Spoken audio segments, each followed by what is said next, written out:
পশ্চিমবঙ্গে তৃণমূল সরকারের পতন এবং বিজেপি সরকারের উত্থানে খুশির জোয়ার আছড়ে পড়ল পার্শ্ববর্তী রাজ্য ত্রিপুরাতেও দেখা গেল বিজয় উৎসব পালন করতে। এবং বিজেপির এই জয়ে বিজয় উৎসব পালন করলো নয় বনমালীপুর কেন্দ্রের একটি অংশ। নয় বনমালীপুর বিধানসভা কেন্দ্রের বিজেপি মণ্ডলীর উদ্যোগে এক অভিনব বিজয় উৎসবের আয়োজন করা হয় মঙ্গলবার। আগরতলা প্রান্তিক ক্লাবের সামনে আয়োজিত এই আনন্দ অনুষ্ঠানে প্রধান অতিথি হিসেবে উপস্থিত ছিলেন রাজ্যসভার সাংসদ তথা ত্রিপুরা প্রদেশ বিজেপির সভাপতি রাজীব ভট্টাচার্য। বাংলার রাজনৈতিক পরিবর্তনের আনন্দে তিনি দলের কার্যকর্তাদের সঙ্গে নিয়ে ঝালমুড়ি এবং মাতা ত্রিপুরা সুন্দরী মন্দিরের প্যারা খেয়ে আনন্দ ভাগ করে নেন। এদিন এই অনুষ্ঠানে সাংসদ রাজীব ভট্টাচার্য ছাড়া উপস্থিত ছিলেন নয় বনমালীপুর বিজেপি মণ্ডলের সভাপতি, মণ্ডল সদস্য দিব্যেন্দু দত্ত সহ অন্যান্য কার্যকর্তা। সাংসদ রাজীব ভট্টাচার্য তার বক্তব্যে বলেন, পশ্চিমবঙ্গের মানুষ স্বৈরাচারী তৃণমূল কংগ্রেস শাসনের অবসান ঘটিয়ে গণতন্ত্রের জয় নিশ্চিত করেছেন। প্রতিবেশী রাজ্য পশ্চিমবঙ্গের এই সাফল্যে ত্রিপুরার বিজেপি কর্মীদের মধ্যে ব্যাপক উৎসাহ এবং উদ্দীপনা লক্ষ্য করা গেছে।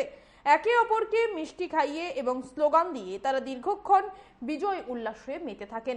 আপনাদের সামনে তুলে ধরবো সেই চিত্র, আপনারা দেখতে পাচ্ছেন এবং আমরা শুনবো ঠিক কি বলছেন তারা। গতকালকে আমাদের পশ্চিমবাংলায় যে ঐতিহাসিক জয়, এই জয়ের এটা আমাদের ভারতীয় জনতা পার্টির কার্যকর্তাদের কাছে একটা বিশাল বড় অ্যাচিভমেন্ট। কারণ পশ্চিমবাংলার সঙ্গে এই ত্রিপুরার একটা কানেক্টিভিটি রয়েছে। হয় আমাদের আত্মীয় স্বজন নতুবা বাংলার আত্মীয় স্বজন এই ত্রিপুরা। তো এই যে ঐতিহাসিক জয়, তৎসঙ্গে আমাদের আসাম, পন্ডিচেরি এবং আমাদের ধর্মনগর, উত্তর ত্রিপুরা জেলার ধর্মনগরে রেকর্ড সংখ্যক মার্জিনে আমাদের ভারতীয় জনতা পার্টির প্রার্থী জয়ী হয়েছে। তো এটা আমাদের কাছে সবচেয়ে বড় সাফল্য। আমি আপনাদের মাধ্যমে ধর্মনগরের আম জনতা তাদেরকে ধন্যবাদ জানাচ্ছি, পশ্চিমবাংলার মানুষকে ধন্যবাদ জানাচ্ছি, আসামের যারা জনগণ তাদেরকে ধন্যবাদ জানাচ্ছি, পন্ডিচেরির যারা জনগণ তাদেরকেও ধন্যবাদ জানাচ্ছি। মানুষ মোদিজির পক্ষে রয়েছে। ধর্মনগরে আমরা যদি রেজাল্ট দেখি তাহলে সিপিএম এবং কংগ্রেসের জামানত পর্যন্ত বাতিল করেছে। আমাদের নারা ছিল, আমাদের সংকল্প ছিল কংগ্রেস মুক্ত ভারত, সিপিএম মুক্ত ভারত। গতকালকের রেজাল্টে যদি আমরা দেখি, কংগ্রেস তো তার আগেই সাফায়া হয়ে গেছে, কংগ্রেস মুক্ত ভারত হয়ে গেছে। আর গতকালকে সিপিএম মুক্ত যে ভারত সেটাও সার্থক হয়েছে। কেরল থেকেও সিপিএম এর নাম নিশান মুছে গেছে। সারা ভারতবর্ষের তাদের যে ক্ষীণ পার্সেন্টেজ সেটা ভোট পেয়েছে তারা।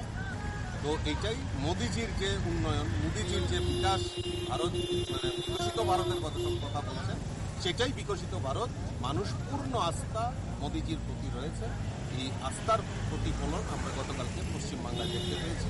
মানুষ দীর্ঘদিন পর একটা স্বাধীনতার সুখ বাংলার মানুষরা পেয়েছে। এই আনন্দ, এই উৎসব আমাদের ভারতীয় জনতা পার্টির কার্যকর্তারা বিভিন্নভাবে পালন করছেন, বিজয় উল্লাস করছেন।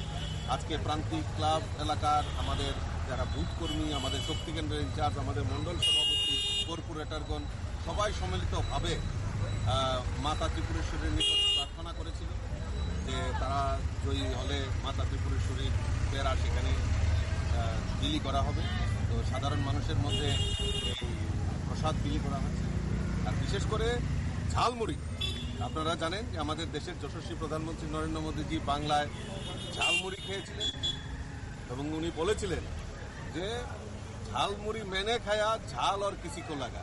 সত্যি সত্যি ঝাল আজকে তৃণমূলীদের তাদের লেগেছে। এটা একটা প্রসিদ্ধ খাবার বাঙালিদের। আর এই ঝালমুড়িও বিতরণ করা হচ্ছে সবার মধ্যে। তো সবাই একদম আনন্দ উল্লাসের মধ্যে দিয়ে এই বাংলার জয়টাকে